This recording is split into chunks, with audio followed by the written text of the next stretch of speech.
Hello everyone, Juxtaposition here. Today's video is going to discuss Scott Peterson and his murdered wife, Lacey Peterson, who was pregnant. That was from Christmas Eve 2002, so 20 years ago. Coming up on a 20-year anniversary on Christmas Eve is when Lacey Peterson went missing, age 27. Scott was 30 years old at the time, so he's 50 years old today. Now, I didn't really follow that case when it happened. However, I did read the news today, and yesterday he was denied a opportunity to have a new murder trial where he was found guilty of murdering his wife, Lacey, who went missing for about 4 months, and her body washed up over in Richmond, near Berkeley, California, on the shore. And it appeared that maybe she was weighted down but broke loose from the weights, and there she was. So he was arrested, charged, and convicted. Now, they used his lover, Amber Frey, to as a key witness against him, despite the fact that she knew he was married and was having an affair with him anyway.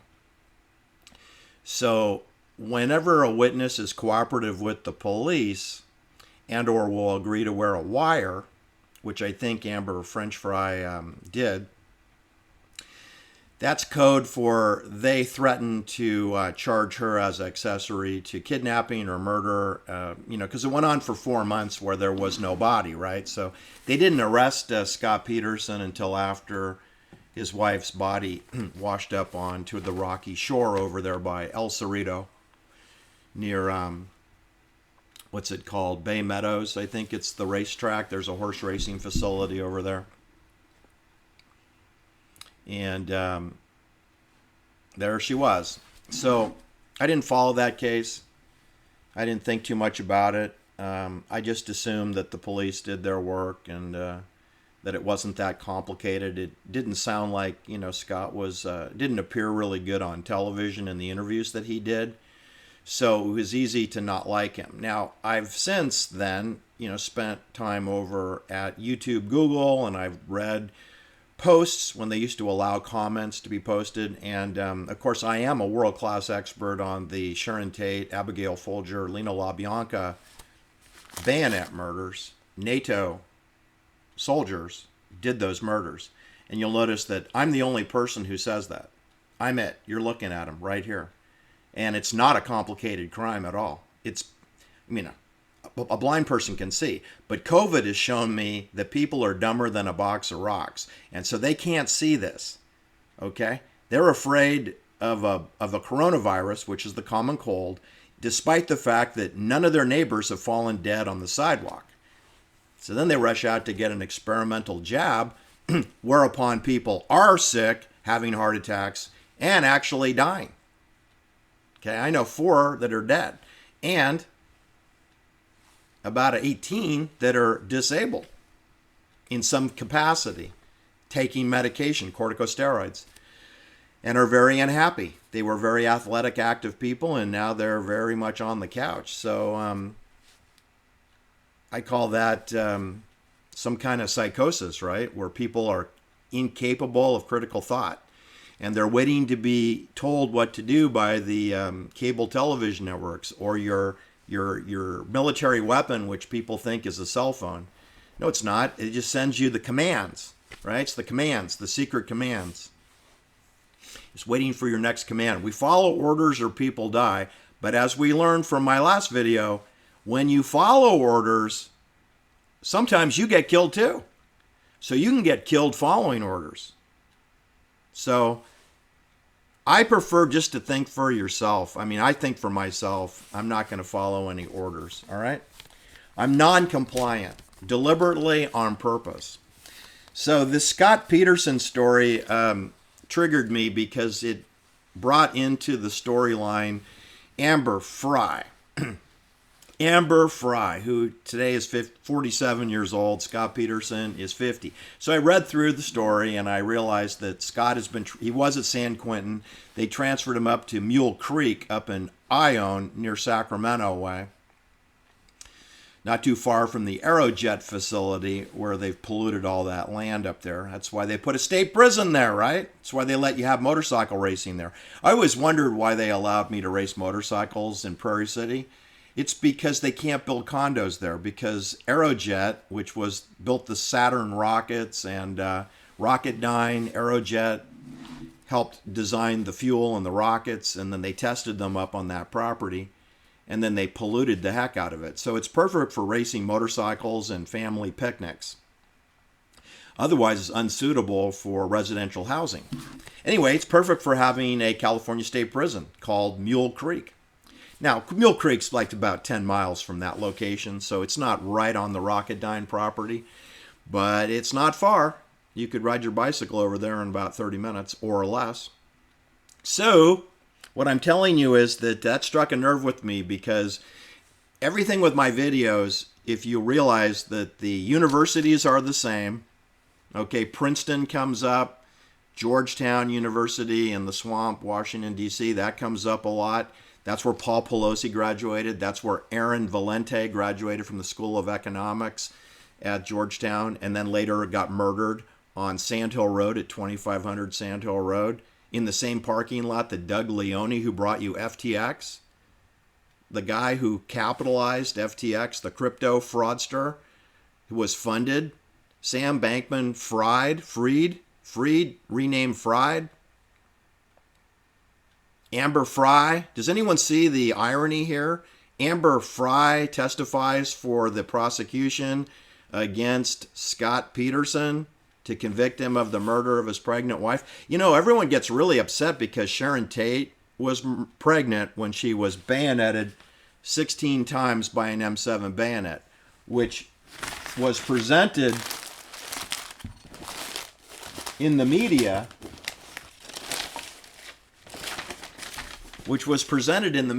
and at the murder trial as being a buck knife. But folks, this was admitted into evidence by Aaron Stovich and Judge Charles Older, a former opium-based Burma Flying Tiger ace, shot down the third most amount of Japanese planes before Pearl Harbor.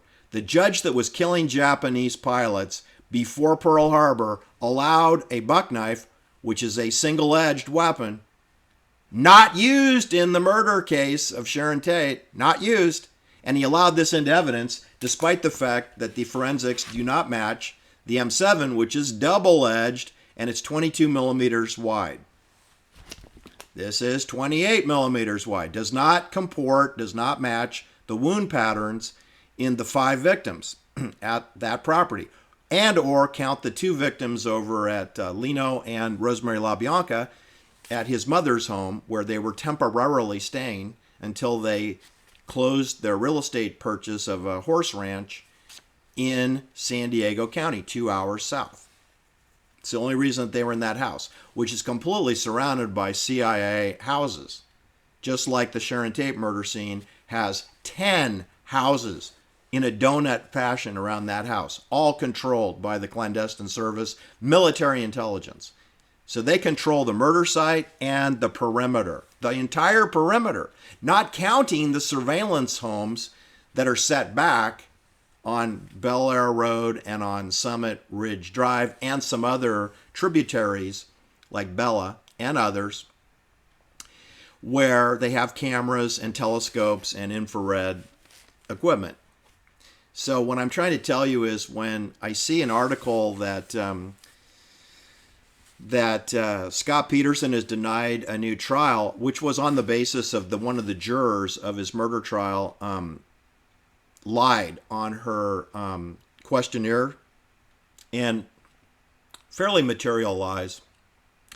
And the judge, the female judge who went to Notre Dame and then got a law degree at University of Michigan, she's out here in California, she denied it, said that she acknowledges that there were that the juror was not truthful, and it does, but it does not rise to misconduct enough to get a new murder trial. But anyway, so be that as it may, I don't know if Scott Peterson is guilty of murdering his pregnant wife. But what gets me is how everyone gets extra angry when they hear about a pregnant woman like Sharon Tate or Lacey Peterson. But they don't give a damn about all the pregnant women, dozens of them, that were bayoneted with this weapon at the My Lai massacre under the supervision of the CIA. The My Lai massacre was United States of America Army intelligence driven to go into a town that had no weapons, no ammo, no enemy combatants on a Saturday morning at 7:30 in the morning and murder 506, mostly women, and a whole bunch of pregnant women with M16 rifles with bayonet M7 attachments, the exact weapon that was used to kill Sharon Tate and Abigail Folger. And people are upset about Sharon Tate's murder, but they're not upset about the My Lai massacre, which murdered mostly females and probably 24 pregnant women, which is more than Lacey Peterson and more than Sharon Tate. That's two. They killed more pregnant women at My Lai, and nobody cares. That's how psychosis-driven our population is.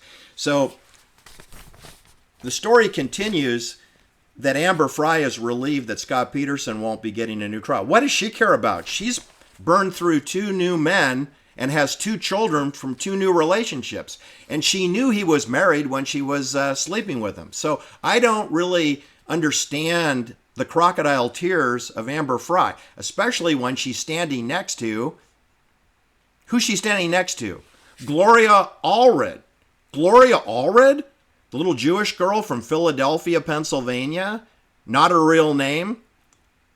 Gloria Bloom from Philadelphia, Pennsylvania. That's where Noam Chomsky's from. That's where the pimp for FTX, Jim Cramer, is from Philadelphia. That's where Frank Sturgis, not his real name, Frank Fiorini is from. Frank Fiorini, who knew Fidel Castro and knew Jose Perdomo and undoubtedly knew Jose Menendez's parents and probably knew Jose Menendez personally, Frank Sturgis.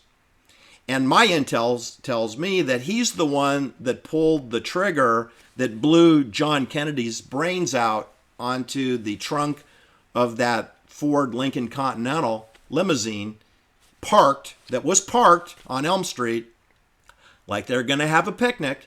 And it was Frank Fiorini, who's hidden in the elevated storm drain by the triple underpass railroad track.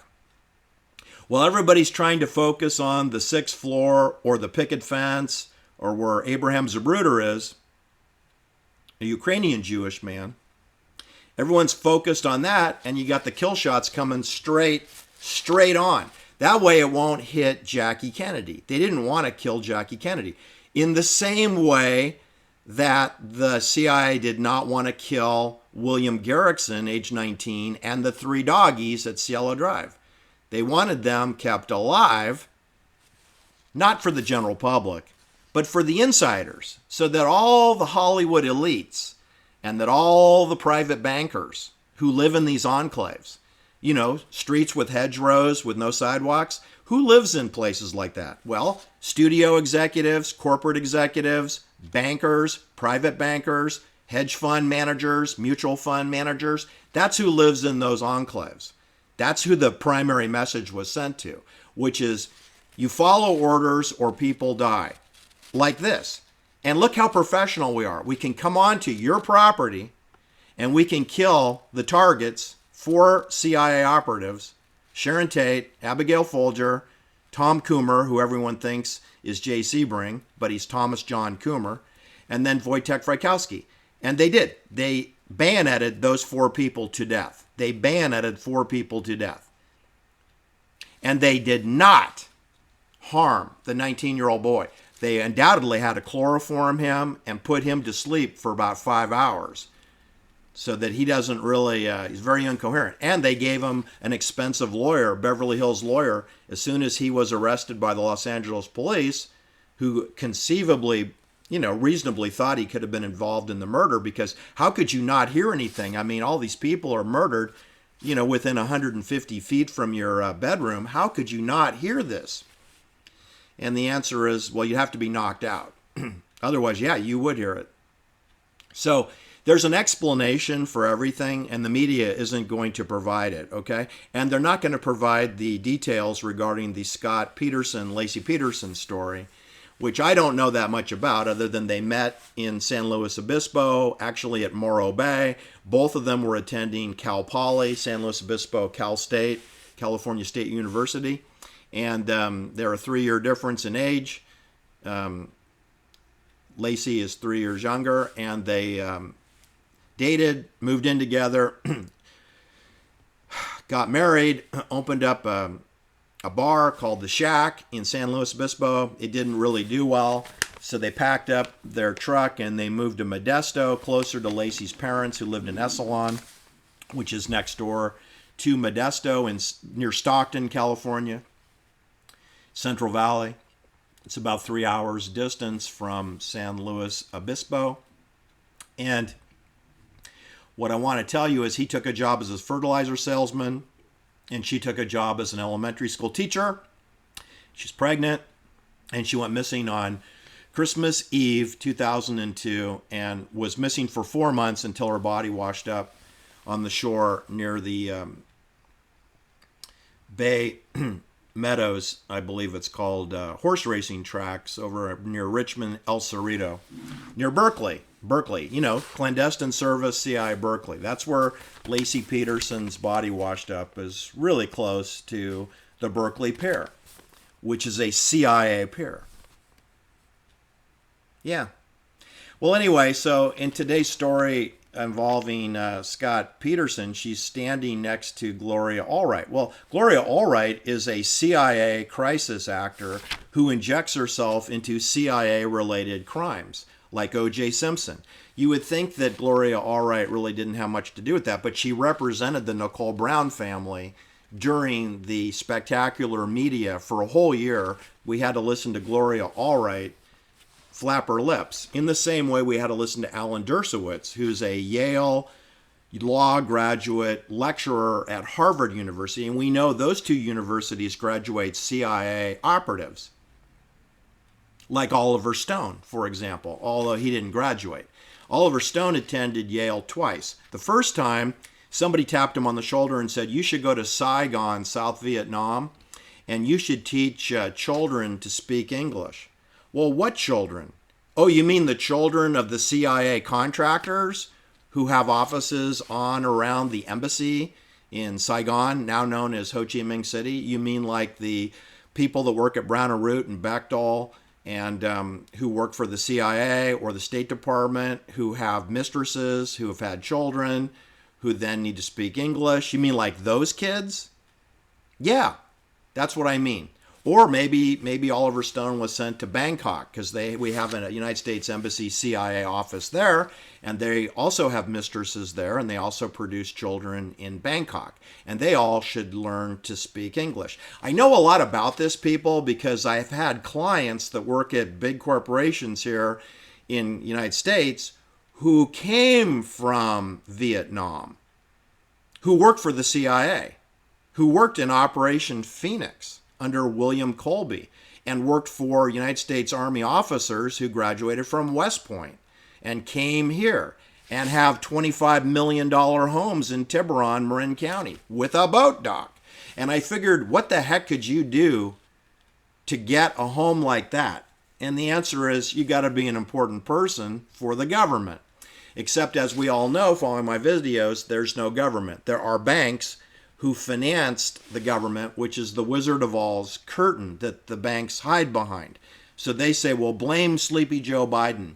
Blame the cacophony of chaos, Kamala Harris. Blame her. Blame Diane Goldman Feinstein, a Stanford alumni. Blame her. But don't blame me. I'm just a private banker living in an enclave. Anyway, if you understand that, you'll understand why certain people get bayoneted and other people don't.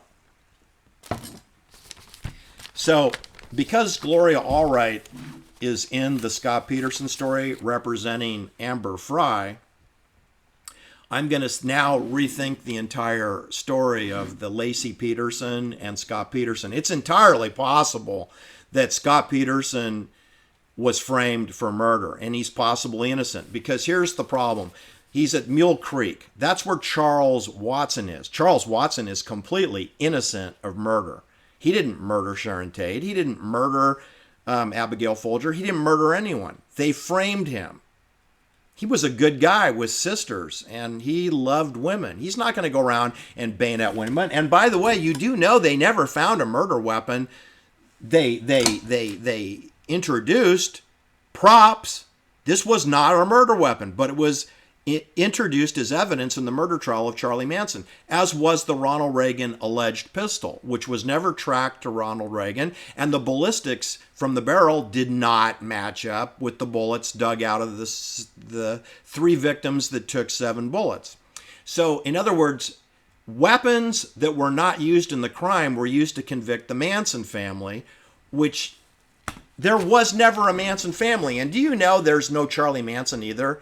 I mean, this really just really frosts me, is that most people have this extreme, profound hatred of Charlie Manson, and they don't even know that he never existed in real life. Okay? I mean, it's just amazing to me that people don't do their homework on anything. But they don't. So I want to clear this up because this has been going on for years, that people just don't get it. So you realize that Charlie Manson was born on November 12th, 1934. His mother was only 15 years old. His mother was Kathleen Bauer Cavender Maddox.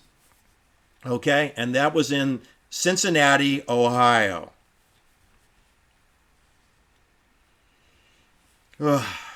Cincinnati, Ohio was where the Harris family came. You know, kidnapped Patricia Hearst. They came from Cincinnati. So, of course, Charlie Manson came from Cincinnati. But his name wasn't Manson. It was Maddox. His biological father, we think, we don't know, but we think it's Colonel Walker Henderson Scott Sr.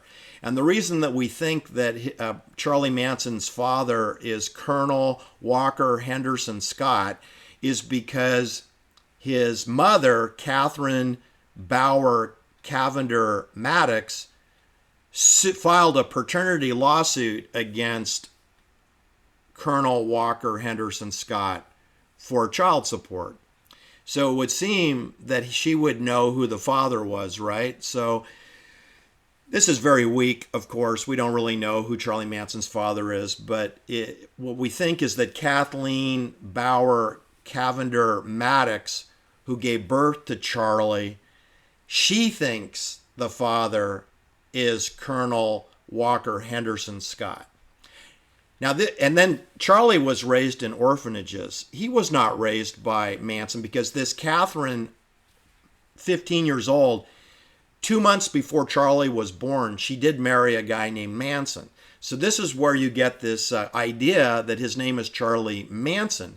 But he was named Charlie Miles Maddox. That was his birth name. That's what appears on his birth certificate, is Charles Miles Maddox. So if you want to accuse a guy of murdering 7 people with no evidence, you should at least get his name correct, right? So everything about the Manson story is false. His name is false. There's no murder weapon. Aaron Stovich, the lead prosecutor, and Evel Younger, who was the district attorney, OSS CIA district attorney of Los Angeles County, they never said that Charlie Manson murdered anyone. What they said was that he told Susan Atkins and Patricia Krenwinkel to go murder some people. That's the story. And how you could get a felony conviction for first-degree murder out of that is crazy. But anyway, they never got to defend themselves. There was no defense. Anyway, that's kind of sort of what we have with the Scott Peterson situation. If I delve into it, I'm pretty sure I'm going to find a lot of malfeasance. I'm going to see very poor Superior Court judges like you did. You realize the same Jewish lawyer handled the McMartin School mistrials, which there were at least 2 mistrials in that case. Then he handled the Rodney King beating by Los Angeles police. He handled that.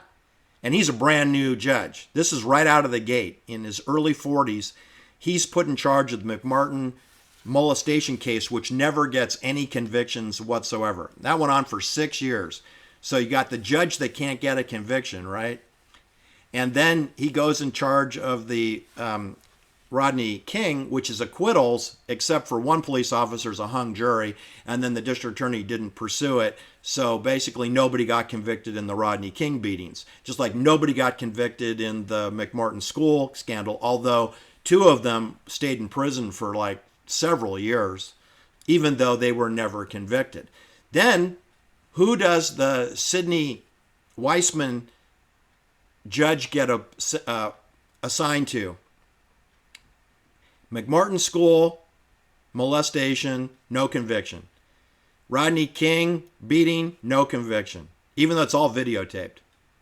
Then they put him in charge of the Jose and Kitty Menendez murder, where they convict after 4 trials. They had 4 trials, 2 mistrials, and then 2 convictions of Lyle, who goes to Princeton University, who was an attending student at Princeton when his parents were murdered by shotguns, and Eric, who's 18 years old, attending Calabasas High School, not Beverly Hills High School, Calabasas High School up by Hidden Hills, porn center for the world, where Jose Menendez was an chief executive officer and chairman of the board for a pornography company called Live Entertainment, which is now owned by Lionsgate, which is the ex-husband of Lori Ann Loughlin. You may have heard of her. She was convicted of bribing USC by paying them $500,000 and having her daughter's SAT scores altered upward. And she's the next door neighbor to Rebecca Grossman, who just mowed over 2 little boys in a crosswalk up at Westlake Village. And her husband is the owner of the Grossman Burn Center, which is a cosmetic surgery center located in the pornography zip code of Canoga Park, which has been renamed West Hills. Do you see, people, every single fake news story that comes across your cell phone has actors in it. Gloria Allred, who's the name of her second ex-husband, she can't stay married. She's a feminist who represents women who are sexually abused because she claims she was raped in Mexico when she was on vacation, and but she never reported it. And she claims to have had to get a back alley abortion from this rape that she never reported. Who knows if that's a true story? Who knows? But I don't trust Gloria Allred at all. She's in continuous CIA murder trials or events like Donald Trump or O.J. Simpson or Scott Peterson. So if she's involved, I smell a rat. That's my point of today's video. All right, I got a lot more information that I might want to talk about, but I'm not going to. And what I want to emphasize to you, how easy it is to accuse people and to frame people and to get them arrested and indicted with a grand jury, which is the way that they got Charlie Manson, because there was never any evidence that connected any of the people. There was no Manson family. I want to make that crystal clear. There were people who were crisis actors in operations in Los Angeles. They were all thrown together and photographs were taken of them, and then they were shown to be portrayed as a family when they never were a family. The girls all lived in Sherman Oaks near CBS television studios. They lived at 13158 Chandler Boulevard. Charlie Manson lived in Canoga Park off of Highway 27, and he lived on a 5-acre property with 2 homes and a big barn automobile dune buggy repair garage. So he wasn't with the girls, and nobody, and I mean nobody, lived at the Spahn Ranch. The George Spahn Ranch, that's a property used for Disney Studios, CBS Studios for television and film. And the Iverson Ranch and the Spahn Ranch are basically adjacent to each other. If you haven't visited the property, I highly recommend it. It's substantially the same today as it was then. The old western town was destroyed. The horse corral, the fence has been knocked down, and there's been some weeds grown, and they bulldozed some things around. But it's more or less the same as it's always been the last 100 years or longer. So my point is that it's very easy to frame people. And, if a picture tells you 1,000 words, think of what doctored pictures will tell you, or doctored films, or Oliver Stone films that delete parts of history to conceal that Jim Morrison of the Doors, his father, George Morrison, was the rear admiral in charge of the Navy fleet in Tonkin Bay. And in 1964, the Tonkin Bay incident was validated by Jim Morrison's father, George Morrison, the rear admiral. There is no such thing as a North Vietnam Navy. They didn't have a Navy. They had some wooden reconnaissance boats, and allegedly one of these wooden reconnaissance boats threw a rock at the Maddox destroyer. And then this triggered a 10-year war involving Monsanto, Dow Chemical, Bechtel, Brown & Root, Lockheed Martin, General Dynamics, Hughes Aircraft, blah, blah, blah, blah, blah, military contractors. Operation Phoenix, which involves terrorism and murdering innocent civilians, like Operation Gladio did in continental Europe along the NATO borders, where Sharon Tate's father worked. Sharon Tate's father, Paul Tate, colonel in the United States Army, intelligence, counterterrorism. Whenever I say counterterrorism, that means terrorism against civilians. Later reassigned to San Francisco, where Diane Goldman Feinstein was working in close proximity to Haight-Ashbury and Jesuit University of San Francisco. There is Sharon Tate's father working with Timothy Leary, working with Ken Kesey, working with Jim Jones of People's Temple, working with Bill Graham, Wolf Grudjanka, who goes by Bill Graham, who works for the CIA. Because you can't make a living and buy groceries on free concerts, can you? So, anyway, when I see Alan Dershowitz, or when I see people like Gloria Allred in a story, you got to hit the pause button, okay? Because these people are crisis actors for clandestine services. Thanks for listening. Have a great day. Please hit the like and subscribe. Bye-bye.